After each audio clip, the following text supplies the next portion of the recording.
Right, okay, so the first thing that you're going to need out of your kit is your wire wreath ring, your bag of moss, and your reel of wire.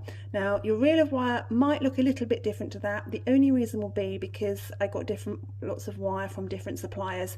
It is all the same, so if it doesn't quite look like that, don't worry. Okay, now the first thing that we're going to do is attach the end of the wire to the wreath ring, and it's really simple. We're just going to take the wire, loop it round the wreath ring, and then twist it several times on itself like this, nice and tightly, just so that we've got the wire wrapping back around itself. Now it doesn't matter if it kind of moves along, that's not a big problem. Look, mine kind of slides around.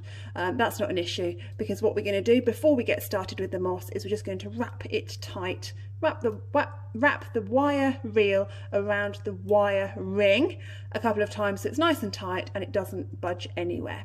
Now just a word of warning, obviously we need this to be nice and tight because we need it to be nice and secure. However, the wire will act like a cheese wire, so it will cut your fingers if you're not careful. So try your hardest not to keep your to keep your fingers out of the way.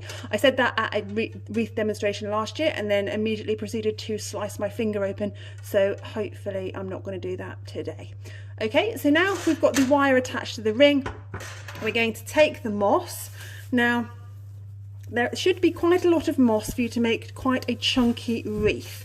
So what we're going to do is we're just going to take handfuls of moss and we're going to place it on top of the wreath ring just like that, and then with the wire we're going to wrap round and round and round, pulling it nice and tightly as we go to create a nice base for our wreath. Now the reason that we're using moss, some people will use straw and some people will use a sort of a plastic moss substitute, but the reason that we're using moss is because it will retain the moisture, which will be good for your wreath because it will help it just last a little bit longer through the Christmas period, because obviously it means that the foliage that we're going to put on top is going to have a little bit more moisture than it otherwise would. Now we keep going round and round in a circle, and I'm going to cut the video off and I will join you again once I finish that.